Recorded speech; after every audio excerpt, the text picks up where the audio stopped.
Existem 4 elementos vitais necessários para a vida. O número 1 é o oxigênio, e já analisamos a importância do oxigênio muitas vezes esta semana.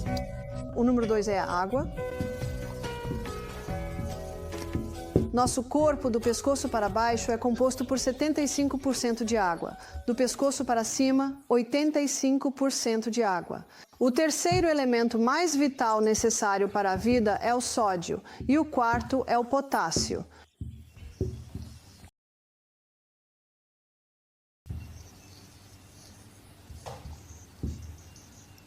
Uma das primeiras perguntas que faço às pessoas quando vêm até mim em busca de ajuda para a saúde é: quanta água você bebe? Aqui estão algumas das respostas. Eu não gosto de água. Outra resposta é: não muita. Outra resposta é: eu não bebo água. Ou: fico indo ao banheiro o dia todo. Outra resposta é: se eu bebo muita água, minhas pernas incham. Essas duas últimas respostas me dizem que a água não está entrando na célula. Você sabe que já houve algumas mortes na trilha Kokoda e essas pessoas estavam bebendo 5 litros de água por dia. Elas estão suando em grandes quantidades. Então a água entra e a água sai, mas não sai como água. Você já lambeu o seu suor? É muito salgado.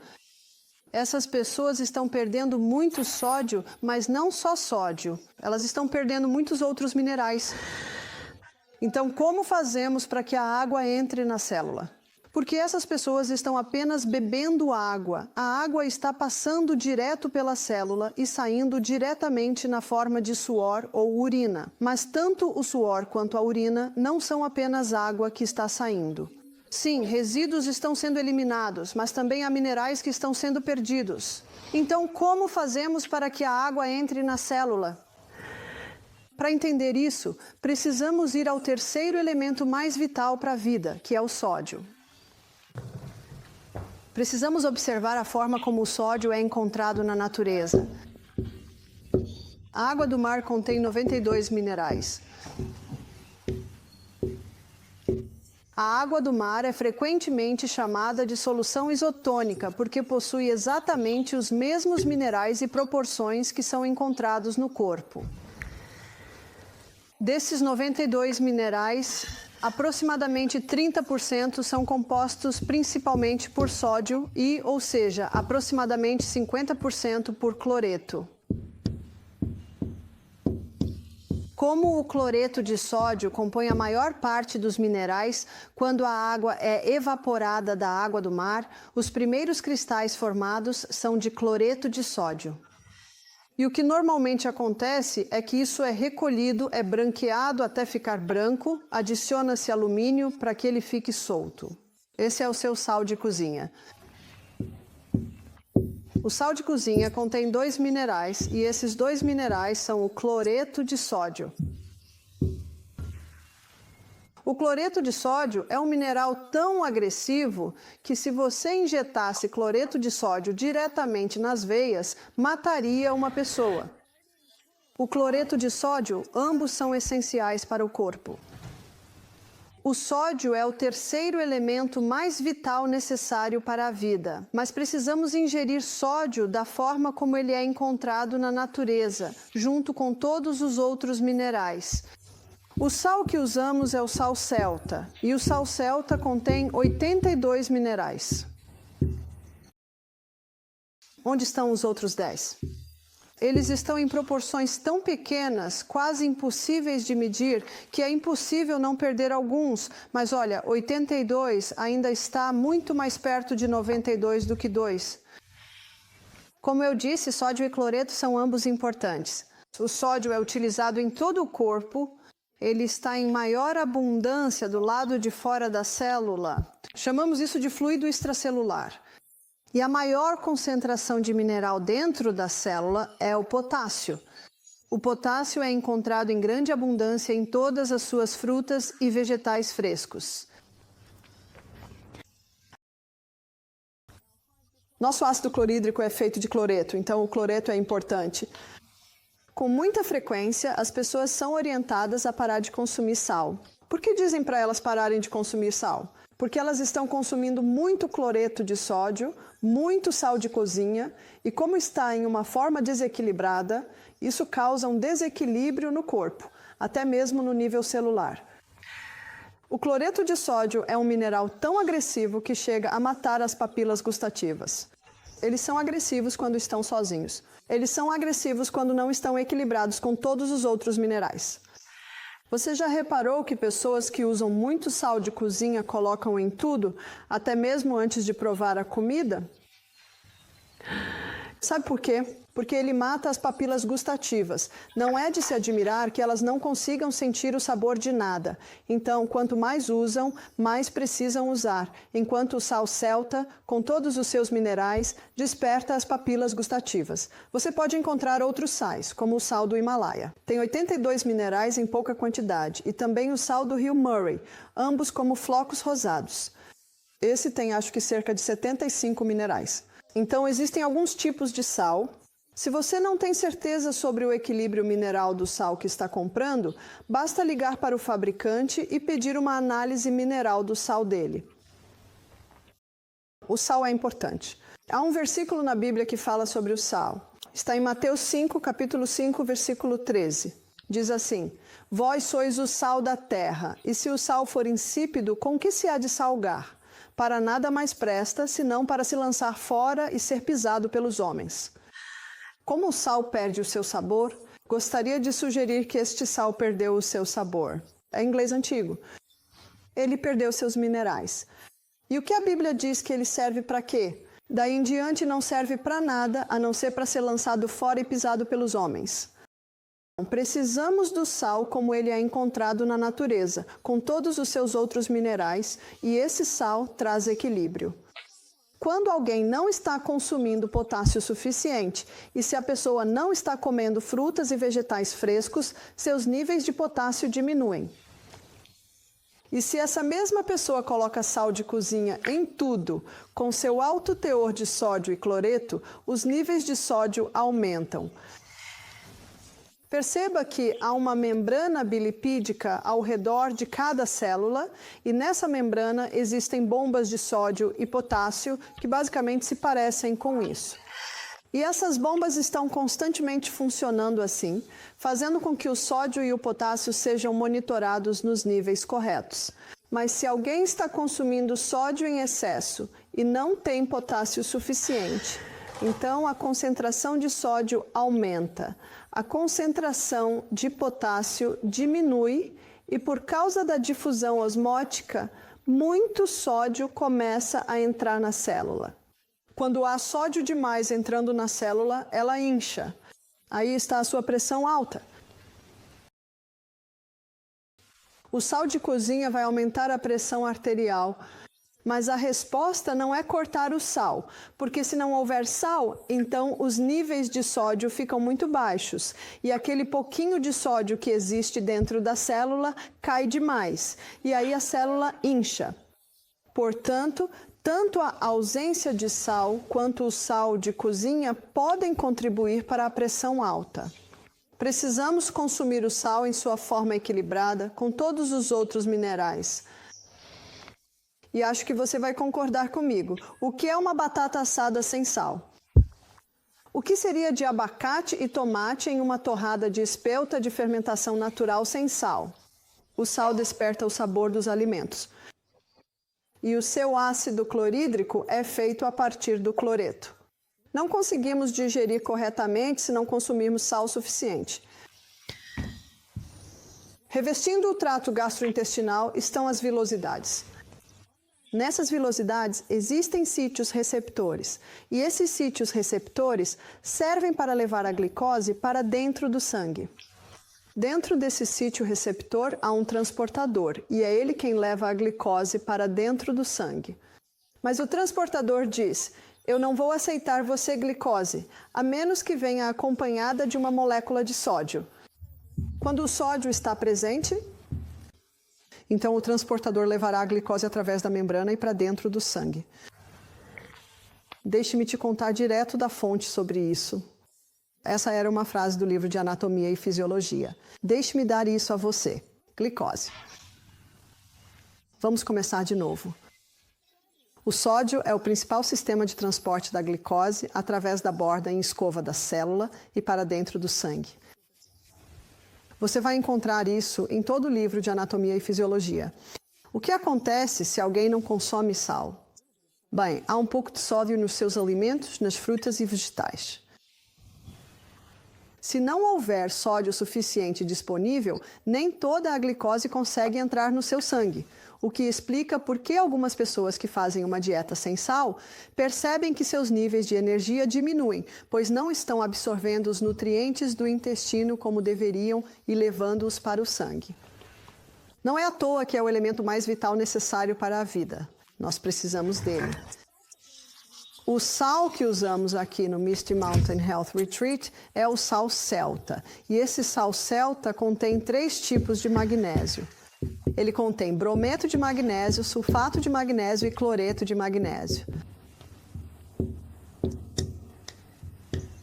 O magnésio é uma molécula que precisa de muita água, então ela está sempre tentando puxar água para si. Isso explica por que, em um dia chuvoso, nosso sal pode ficar bastante úmido, porque o magnésio é uma molécula que tem muita afinidade por água. Então, quando você coloca um cristal de sal celta na língua e depois bebe um copo de água, enquanto o cristal está na sua língua, mesmo que seja só por alguns segundos, as mucosas da boca estão absorvendo primeiramente o magnésio. Lembre-se, é uma molécula com muita afinidade por água. E esse magnésio é levado pelo sangue diretamente para a célula e puxa a água para dentro da célula. A maneira mais rápida de hidratar o corpo é colocar esse cristal de sal celta na língua, tomar aquele copo de água e isso garante que a água seja puxada para dentro da célula. Eu sugiro que façamos isso pelo menos 1 ou 2 vezes por dia. Aqui no programa de desintoxicação, quando os hóspedes participam do programa de exercícios, especialmente no verão e depois do banho de vapor à noite, eu recomendo que façam isso cerca de 3 vezes por dia. Isso seria a cada segundo copo de água. Se você colocar o sal na água, o magnésio presente no sal vai absorver toda a água. Então você não terá acesso tão fácil ao magnésio quanto ao colocar o sal na língua, que o levará pelo sangue até a célula para puxar essa água para dentro da célula. Quando a água passa por essa membrana, há um pequeno motor nessa membrana. E à medida que a água passa rapidamente, essa pequena membrana começa a girar. E o giro desse pequeno motor dentro da célula nos dá uma unidade de energia. Então, quando todo mundo está se sentindo cansado no meio da manhã, todos indo atrás de uma barra de chocolate, bolo, torta, sanduíche ou xícara de café, basta pegar seu cristal de sal celta, tomar seu copo de água e você verá seus níveis de energia darem uma levantada. Porque, como vimos outro dia, o estômago precisa de um descanso entre as refeições. Ele não precisa de mais comida. Ele precisa de água. E muitas vezes o corpo não sabe a diferença entre sede e fome. Por isso, se estiver entre as refeições e sentir fome, apenas tome um copo de água. Se estiver se sentindo cansado, coloque um pouquinho de sal antes de tomar a água e isso vai te dar um ânimo. Por isso, se você for caminhar pela trilha Kokoda, certifique-se de levar um saquinho de cristais de sal celta no bolso. O sal celta tem mais magnésio do que o sal do Himalaia ou o sal do rio Murray. E você pode perceber isso porque ele é muito mais úmido. Os outros sais também têm magnésio, mas não tanto quanto o sal celta. Então, se você for colocar os cristais de sal celta no seu moedor, apenas seque-os no forno antes de colocá-los no moedor. Quando o tempo está muito úmido, às vezes precisamos tirar o sal do moedor 2 ou 3 vezes por semana, secá-lo novamente e colocá-lo de volta no moedor, para que possa ser moído na mesa. Quando você pensa na água do mar, ela é chamada de solução isotônica, ou seja, tem o mesmo desequilíbrio e proporção mineral exatos encontrados no sangue, encontrados nos fluidos intra- e extracelulares dos tecidos. Você pode entender por que no Manual do Marinheiro diz que se você naufragar, deve começar a beber pequenos goles de água do mar imediatamente, e isso vai mantê-lo vivo por muitos dias. Mas se a pessoa esperar 3 dias até ficar muito desidratada e então beber um copo inteiro de água do mar, você pode perceber que isso vai desregular completamente o equilíbrio mineral dentro e fora das células, e ela certamente pode começar a enlouquecer um pouco. Além disso, na guerra, se a marinha tinha homens feridos que precisavam de transfusão de sangue, eles faziam a transfusão. Lembra? É exatamente o mesmo equilíbrio e proporção mineral encontrados no corpo. Tenho uma entrevista em um dos nossos livros com o Dr. Langres, que é um médico francês que escreveu um livro inteiro sobre sal. Ele disse: não há problemas com sal na França, porque, segundo ele, na França usamos o sal do Mar Céltico. Ele disse: existem 3 livros na França escritos por médicos sobre o sal. Não há problema com sal, ele disse, porque usamos o sal mineralizado. Ele disse: se alguém tem pressão alta, eu coloco essa pessoa no sal mineralizado e isso pode equilibrar a pressão. Só quando o sódio está em um estado desequilibrado ou perdeu seu sabor, como diz o versículo bíblico, é que ele se torna um problema. Se você pensar bem, nós choramos água do mar, suamos água do mar, o bebê nada em água do mar. É esse mesmo equilíbrio mineral. E quanto ao cálcio? Ele não consegue entrar na célula sozinho. Ele precisa da vitamina D. Quando a vitamina D está presente, o cálcio pode ser puxado para dentro da célula. E quando entra na célula, todos os outros minerais vêm junto com ele. E quanto à glicose? A glicose não consegue entrar na célula sozinha. Ela precisa de insulina. A insulina é a chave que destranca a porta para permitir que a glicose entre na célula. Quantas pessoas hoje estão doentes por ignorância? Quantas pessoas deixam de beber água porque os pés incham ou porque estão indo ao banheiro o tempo todo? Se você consumir um pouco de magnésio na forma de sal celta 3 vezes ao dia, a água vai entrar na célula, os pés não vão inchar e a pessoa não vai ao banheiro com tanta frequência. Mas quantos não percebem isso? Eles não estão bebendo água suficiente, não estão consumindo o sal integral e a maior fonte de magnésio no reino vegetal são as folhas verdes escuras. Eles não tomam sol porque muitos australianos hoje têm medo do sol. Uma senhora me contou que toda vez que vai estender roupa no varal, ela usa chapéu, óculos escuros, luvas brancas, de modo que o sol nem chega a tocá-la.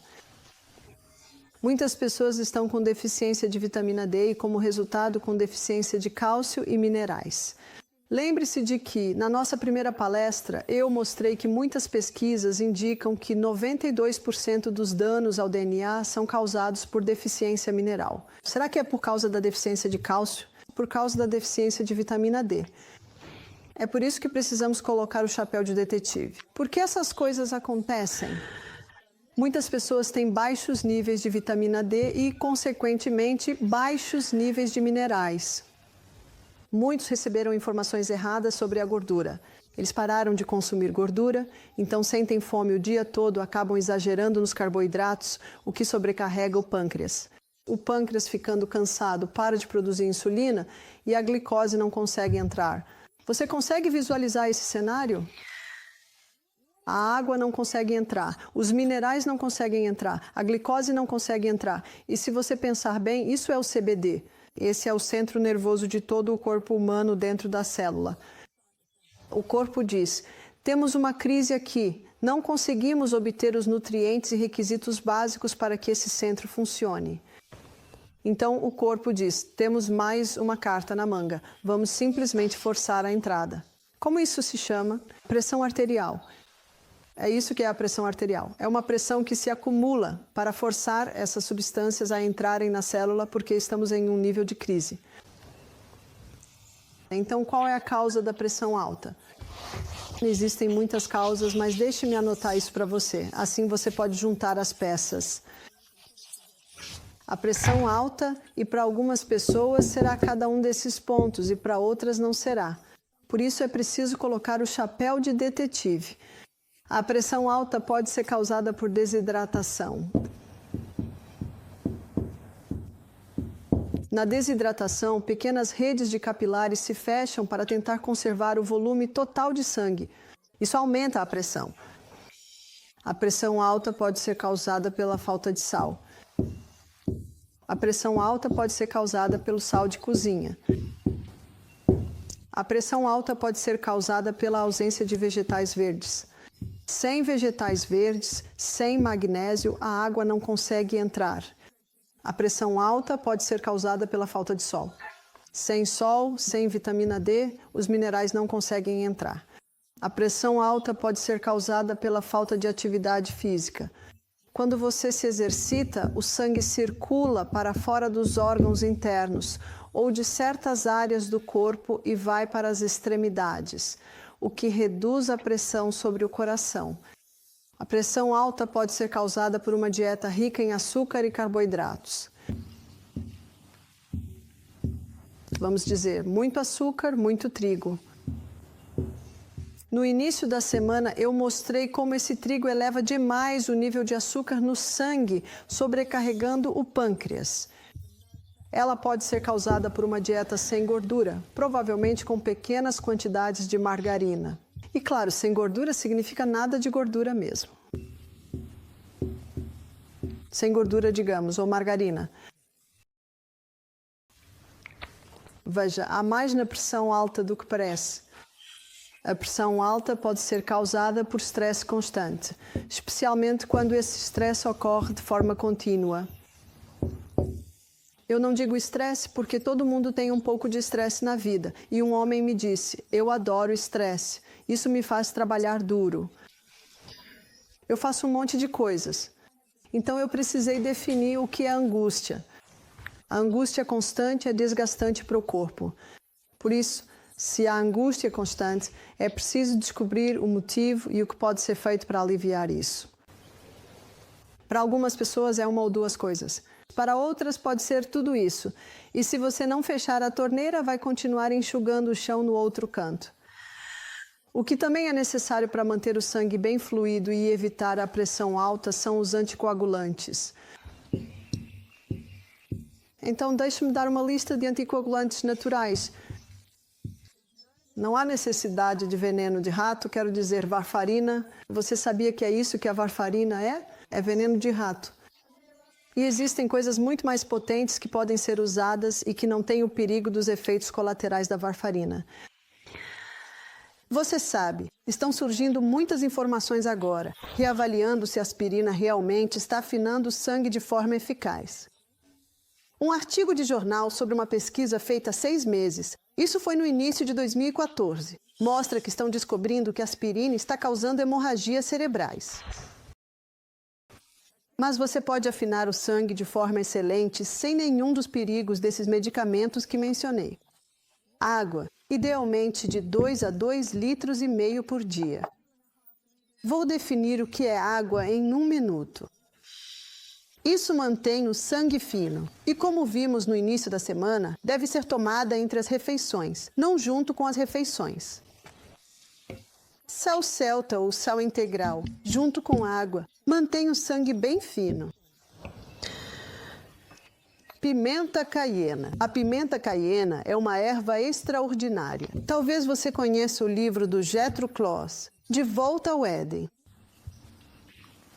Jethro Claus dedica meia página para cada erva, mas 10 páginas para a pimenta caiena, uma erva extraordinária. Um fantástico anticoagulante, conhecido por fortalecer as paredes arteriais. É até conhecida por reparar o músculo do coração. Se você não está acostumado, comece com um pouquinho por dia. Você vai se acostumar. Eu já estou acostumada agora. Uma pessoa disse, mas queima. Eu disse, não por muito tempo, só por alguns minutos. Vai passar. Você sabe como? A polícia estava usando spray de capsicum. Você sabia que, depois dessa experiência, o criminoso que levou o spray de capsicum nos olhos acabava ficando com a visão melhor? Sim, isso debilita. Sim, dói. mas no dia seguinte ele conseguia enxergar melhor. Se você for corajoso, pode experimentar pimenta caiena no olho. Não arde por muito tempo, é rápido e nunca machuca. Um médico, no documentário Back to Eden, disse: é impossível abusar da pimenta caiena e ela nunca vai queimar. Parece que está queimando, mas nunca vai prejudicar os tecidos. O alho. Há muita informação surgindo agora, na verdade já fazendo uns 10 anos, sobre o quão poderosa é essa erva em relação ao sangue e ao coração. Outro anticoagulante é o gengibre. O gengibre é uma erva extraordinária. É uma erva anti-inflamatória potente, mas também afina o sangue. Você pode ralar um pouco de gengibre, jogar água fervente por cima, fazer um chá delicioso, ou pode colocar em todos os seus refogados, em qualquer prato com leguminosas. Delicioso! E ainda assim, está afinando o seu sangue. O ômega 3, com suas 3 ligações duplas, é um anticoagulante. Então, temos a semente de chia, a semente de linhaça e a noz com maior teor de ômega 3. Como você pode ver pela minha lista aqui, não há necessidade de tomar medicamentos que podem ter efeitos colaterais. Precisamos manter o sangue bem fluido. Lembre-se, é a vida da carne. Temos um livro em nossa biblioteca. Também vendemos esse livro, e ele se chama Um dos Muitos Gritos do Corpo por Água, e o livro inteiro é sobre água.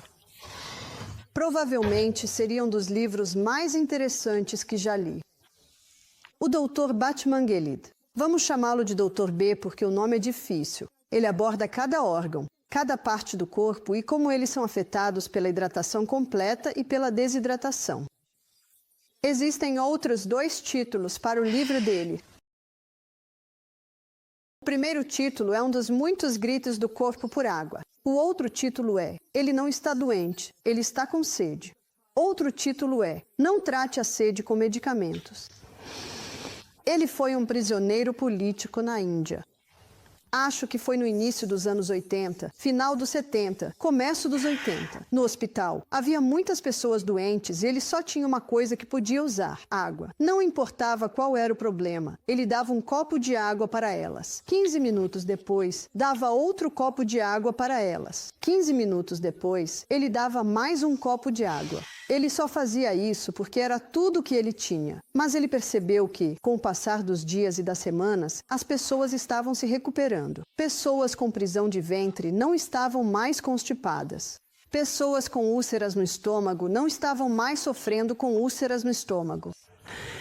Veja, o revestimento do estômago tem uma parede mucosa espessa e o muco é composto por 99% de água.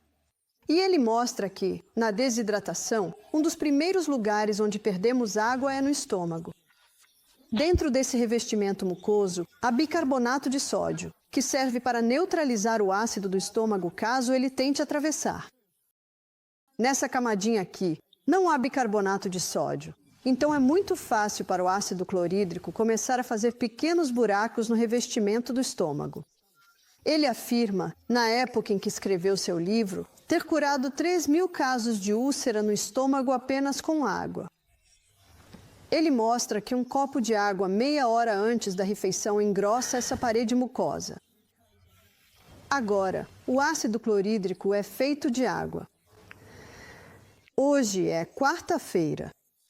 Ontem, terça-feira, eu precisei beber 2 copos de água para que meu fígado pudesse produzir ácido clorídrico suficiente para o café da manhã de hoje. Ontem, eu precisei beber mais 2 copos de água para que meu fígado pudesse produzir ácido clorídrico suficiente para o almoço de hoje. E se uma pessoa faz 3 refeições, isso são 6 copos de água no dia anterior só para produzir os sucos digestivos. Isso é só para digestão, nem estamos falando de todas as outras partes do corpo. Veja, nossa perda de água em um dia, eu olhei isso um pouco mais cedo, então vou recapitular. Pelos rins, nossa perda de água em um dia é de aproximadamente 1,5 litro. Pela pele, é aproximadamente 0,5 litro. pelo nosso cólon é aproximadamente 0,3 litro. Se alguém está com diarreia e evacuando muito, pode chegar a 0,5 ou até 1 litro. E pelos nossos pulmões, a cada expiração, a umidade, cerca de 0,2 litro. Isso representa uma perda de 2,5 litros por dia. E se você reparar, não temos nenhum tanque de reserva nas costas. A única água que entra é a água que colocamos para dentro. E é sobre isso que o livro do Dr. B fala. Ele diz que um dos primeiros lugares onde isso é sentido é o estômago. Outro lugar é a digestão. Quando não temos água suficiente para produzir os sucos digestivos, que são as enzimas que decompõem nossos alimentos. Ele também mostrou que o pâncreas é afetado pela desidratação. Deixe-me mostrar para você.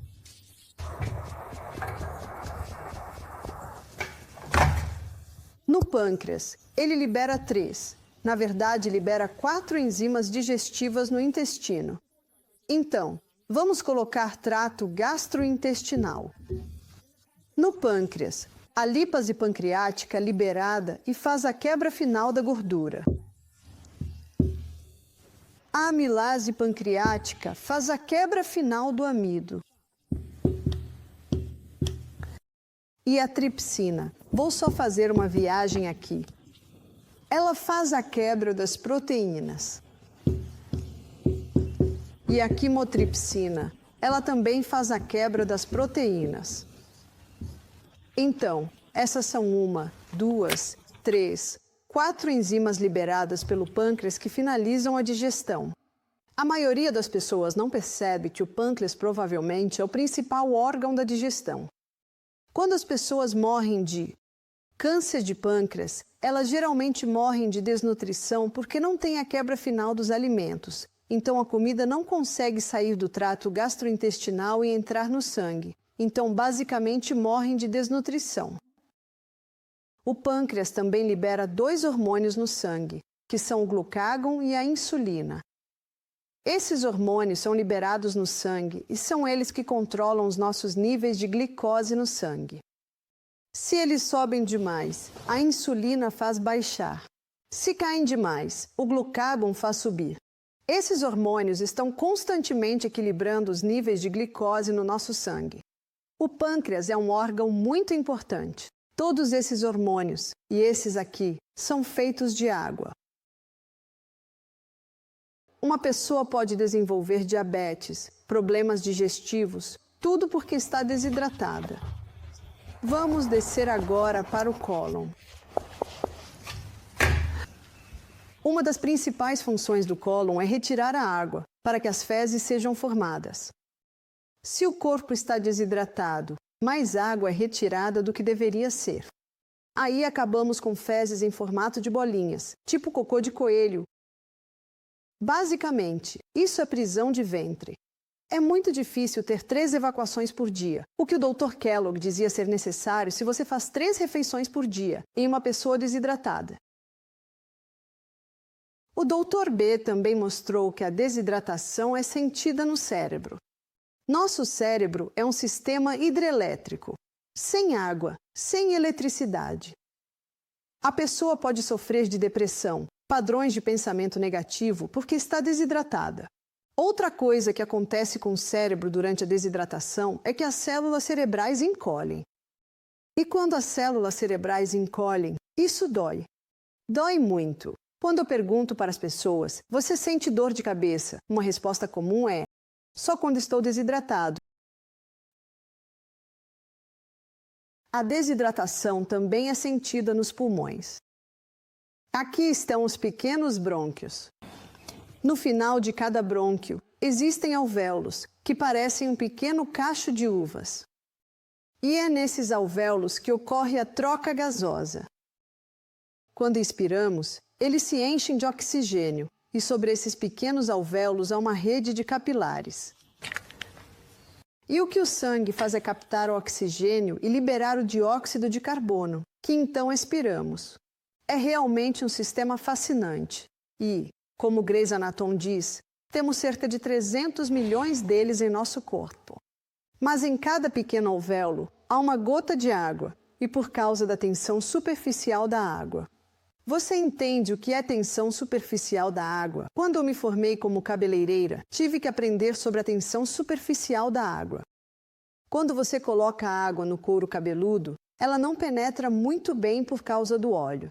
Quando você coloca shampoo, ele quebra a tensão superficial da água e, claro, ela consegue penetrar.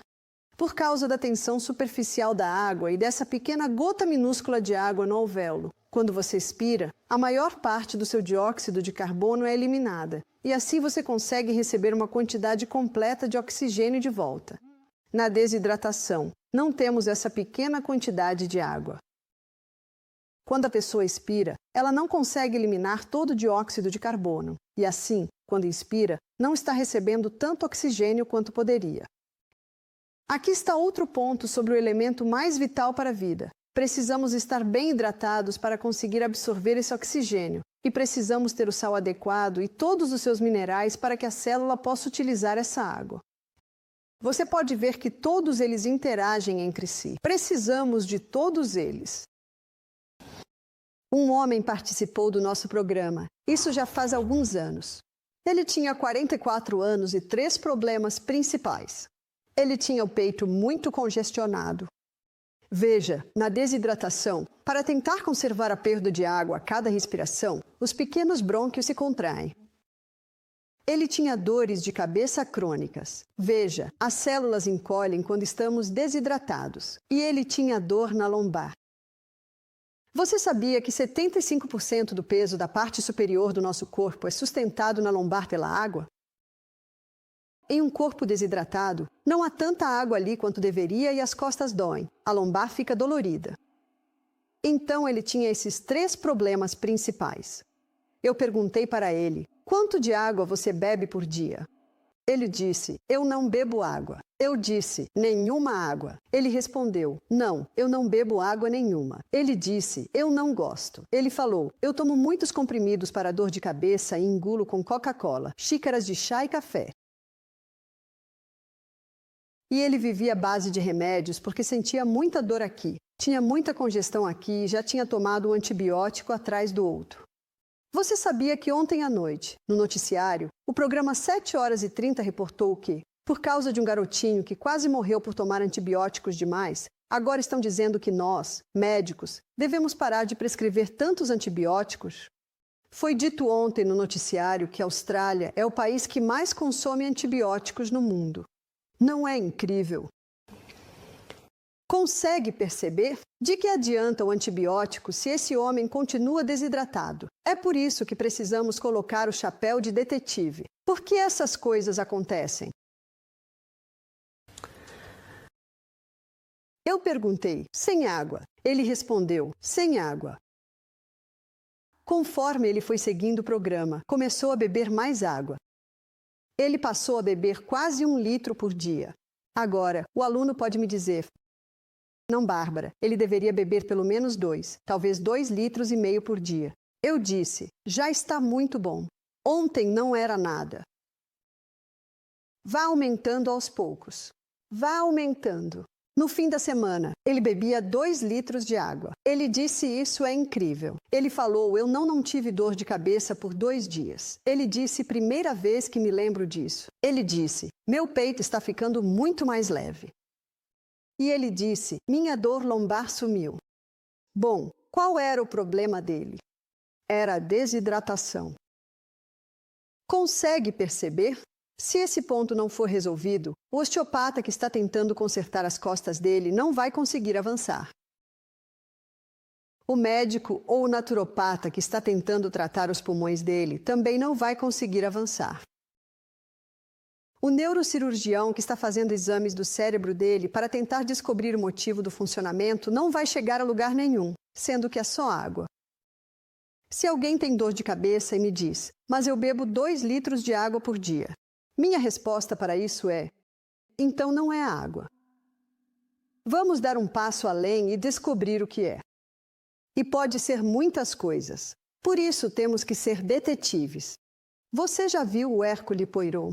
O detetive da Agatha Christie. Ele percebe coisas que ninguém mais observa. Tem um fiozinho no tapete, tem um pequeno rasgo na cortina, e todo mundo revira os olhos para as coisinhas bobas que ele está olhando. Mas, na avaliação final para descobrir, você sabe, quem cometeu o crime, esses pequenos detalhes do quebra-cabeça acabam sendo algumas das informações mais importantes. Precisamos ser investigadores particulares. Precisamos ser Hercule Poirot. Precisamos olhar para cada detalhe. Eu não acho que devamos nos desgastar tentando encontrar cada pequeno detalhe, mas quando você começa a investigar, começa a ter uma ideia. E não foi difícil descobrir por que esse homem estava tendo problemas, especialmente no final da semana, quando a dor lombar dele tinha sumido, as dores de cabeça tinham desaparecido e o peito estava quase totalmente limpo. Pode levar um pouco mais de tempo para tudo isso aparecer. Eu o vi 6 semanas depois. Ele saltou do carro, com um sorriso enorme no rosto. Ele estava com uma garrafa grande de água na mão. Ele disse 3 litros por dia.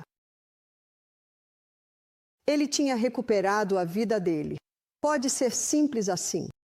E é por isso que qualquer pessoa que me procura para pedir ajuda, eu passo por essas 8 leis, porque esses são os verdadeiros remédios. E muitas vezes você pode encontrar pequenos detalhes aqui e ali que te dão uma indicação do porquê dessas coisas serem assim. Um amigo do Michael é pedreiro e ele ligou para o Michael outro dia. Ele é um cara meio bruto. Ele disse: "Estou com uma dor na lombar." Ele falou: "Já fui ao quiroprata. Ele não consegue me consertar." Todos os caras na obra estão sentindo isso. Michael perguntou: "O que você bebe?" Ele respondeu: "A gente só bebe coca." "Quanta coca você bebe por dia?" "Uns 2 litros. Michael disse: "Olha, tem um teste simples que você pode fazer. Pare de tomar coca e beba água." Ele respondeu: "Água?" Ele disse: "Só água." Michael falou: "Lembra disso? Lembra do que você costumava beber?" Ele disse: "Beleza, não temos nada a perder." Você sabia que, em poucos dias, todos os homens estavam sem dor na lombar? Todos os homens estavam ganhando vida. O desempenho da equipe melhorou, a produtividade aumentou. Eles estavam todos muito felizes. Qual foi a mudança? Foi só a água. Um dos problemas com coisas como coca e café é que eles contêm 2 grandes agentes desidratantes, que são a cafeína e o açúcar. Mesmo que a pessoa beba 1 ou 2 copos por dia, ela ainda não está se hidratando, porque o café e a coca estão tirando toda a hidratação. Tem que ser água, e somente água. Qual é a melhor água? A melhor água é a água pura. E a maioria das torneiras hoje em dia fornece água que contém flúor e cloro. O cloro não é um grande problema, porque se você colocar a água em uma jarra e deixá-la em cima da bancada, em meia hora o cloro já evaporou. Mas o problema é o flúor. Então, precisamos de filtros de água. Eu acho que a osmose reversa é o principal filtro. Pode haver outros. Por favor, pesquise sobre isso. Não posso garantir nada porque não sei o suficiente sobre filtros de água, já que nunca usamos um, porque sempre tivemos água da chuva ou da nascente. Temos uma água maravilhosa aqui. É muito importante beber uma água de qualidade. Um homem me perguntou: "E quanto à máquina de água alcalina?" Como vocês viram ontem na nossa palestra sobre ácido e alcalino, o alcalino é muito importante.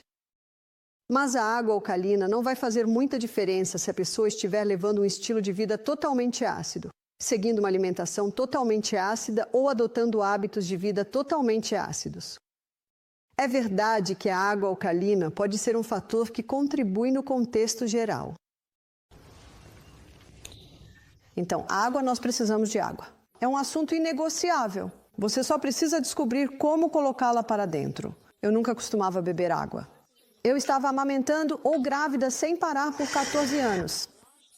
Meu último bebê, eu amamentei por 3 anos e quase nunca bebia água. Eu bebia talvez 1 ou 2 copos por dia. Eu frequentemente tinha dores de cabeça, frequentemente tinha enxaquecas sempre que viajávamos. Eu odiava viajar de carro porque sempre terminava o dia com uma dor de cabeça terrível. Eu também costumava ter problemas terríveis de sinusite. Sabe, eu não tenho mais nada disso agora. Quando descobri a importância de beber água, fui implementando isso aos poucos. Eu costumava dizer para minhas amigas: acabei de descobrir um novo remédio. As crianças não estão mais pegando resfriado. Várias coisas estão mudando. E elas perguntavam: o que é? Eu respondia: água. Apenas água. Quantas pessoas acordam de manhã e não tomam água? E de manhã é o momento mais desidratante de todo o dia. A melhor forma de tomar água é aos poucos, de pouquinho em pouquinho. Assim, seu corpo consegue aproveitá-la melhor. É como uma planta. Se essa planta estivesse seca e eu colocasse 500 ml de água nela, nós sabemos para onde iria. Ela escorreria toda pelo fundo. Mas se eu colocar meia xícara, depois voltar e colocar mais meia xícara, e depois voltar e colocar mais meia xícara, talvez eu consiga colocar quase 1 litro ali, sem que nada escorra. E com o corpo é a mesma coisa. Pouco a pouco é o melhor. A única vez que eu bebo um copo inteiro de água de uma vez é quando eu acordo de manhã. Você já dormiu em um colchão no chão? E de manhã você levanta o colchão e está todo úmido embaixo? Essa é a água que você perdeu durante a noite. Por isso é preciso ter muito cuidado com o seu quarto por causa da água que sai do seu corpo durante a noite. É por isso que sempre dobramos as roupas de cama para trás e deixamos a cama arejar bem, com as janelas abertas. É ainda melhor se você puder ter um quarto onde o sol entre na cama para purificá-la e arejá-la. É importante tentar colocar o colchão ao sol pelo menos uma vez por ano. Troque os protetores de colchão. Além disso, tenha cuidado com o espaço embaixo da cama. Sempre deve haver ripas ou arame que permitam que a umidade que você perde durante a noite se dissipe. Muitas pessoas acordam cansadas por causa do ar em seu quarto. Você deve ter muito cuidado com o ar no quarto. E como vimos anteriormente, também com o campo eletromagnético nesse quarto. Portanto, água é perdida todos os dias. A água precisa ser reposta. E aqui está uma boa regra prática. 25 quilos de peso corporal, não 2 quilos. 25 quilos de peso corporal para 1 litro de água. Essa é uma boa regra para avaliar quanta água as crianças devem beber e também é um bom incentivo para a perda de peso, não é? Eu sempre dizia para meus filhos, quando eles acordavam, eu usava, e agora digo para meus netos: você já regou seu jardim hoje? O que é o jardim? Claro, é aquela flora maravilhosa, a flora dentro do seu intestino.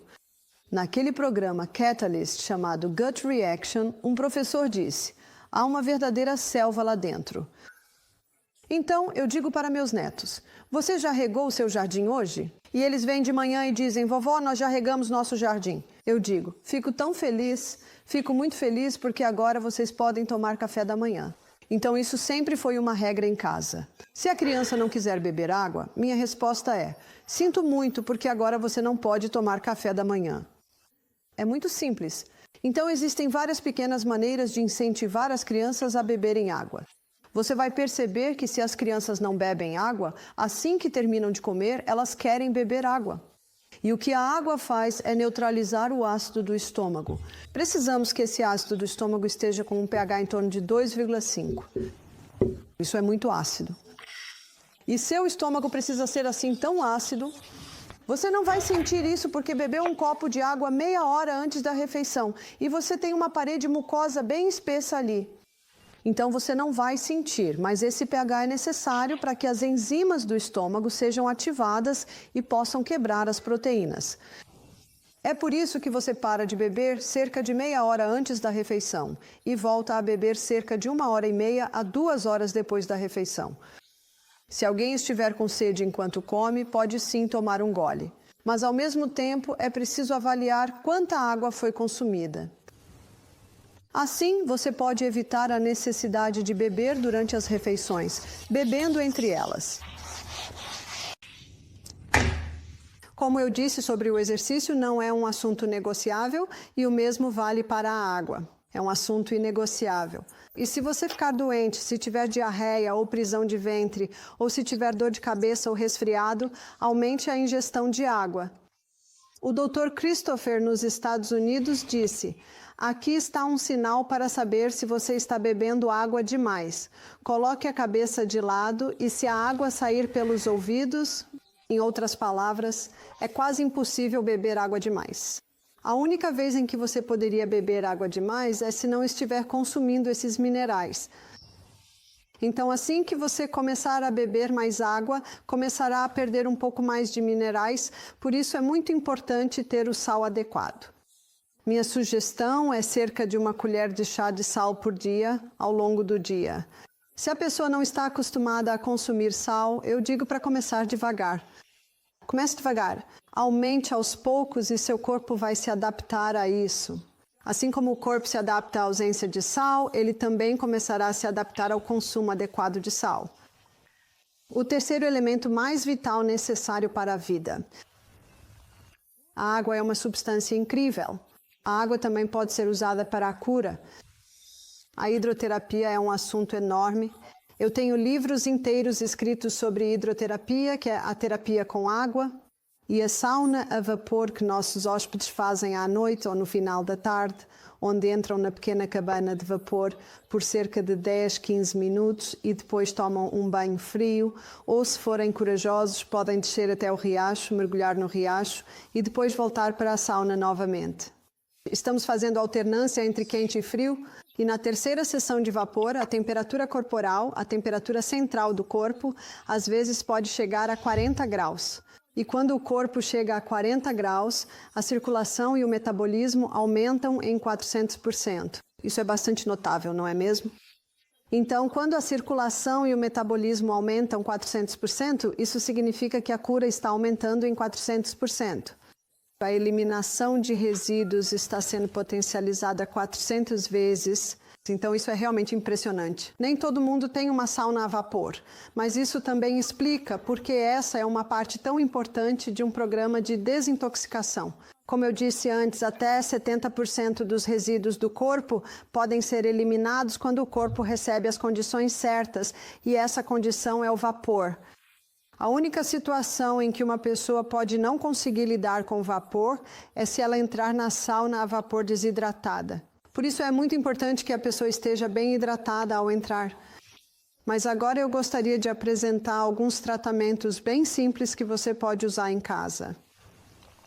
Um dia, uma senhora me ligou e disse: Bárbara, minha filha de 10 anos acabou de pisar em um prego enferrujado e ela não é vacinada. Ela disse: temos o seu DVD de cataplasmas e por isso colocamos uma cataplasma de batata ralada no ferimento. Eu disse: ótimo, foi uma boa escolha. Ela me disse: mas ainda está um pouco inchado e ainda dói um pouco. Eu disse: bem, você pode ir um passo além. Pegue 2 baldes de água, faça um deles bem quente e coloque o pé da criança na água quente por 3 minutos. Tão quente quanto a criança aguentar. Não queremos queimar a criança. Eu sempre coloco o pé da pessoa na minha mão e coloco minha mão na água, assim minha mão sente a temperatura da água. E se a pessoa não aguentar, a única situação em que você não deve fazer isso é com alguém que tenha má circulação, talvez pessoas muito idosas ou muito jovens, ou alguém que tenha diabetes e não consiga sentir os pés direito. Esses são os únicos casos em que você não deve fazer isso. Então, 3 minutos na água quente e depois na fria, o mais fria possível, de preferência colocando alguns cubos de gelo, e a água fria deve ser usada por 30 segundos. Então, o que está acontecendo aqui é que quando o pé é colocado em água quente, nós somos criaturas de sangue quente. Então, imediatamente o sangue corre para a área. E quando o sangue corre para a área, sangue novo está chegando e esse sangue novo traz mais oxigênio, mais nutrientes, mais água, mais glóbulos brancos. E à medida que empurra o sangue velho para fora, ele elimina os resíduos. Agora, depois de 3 minutos, o sangue começa a desacelerar, porque é isso que acontece quando estamos em um banho quente, não é? Começamos a desacelerar até o ponto de quase dormir. E então você tira o pé do balde e coloca na água gelada. Isso vai acordar?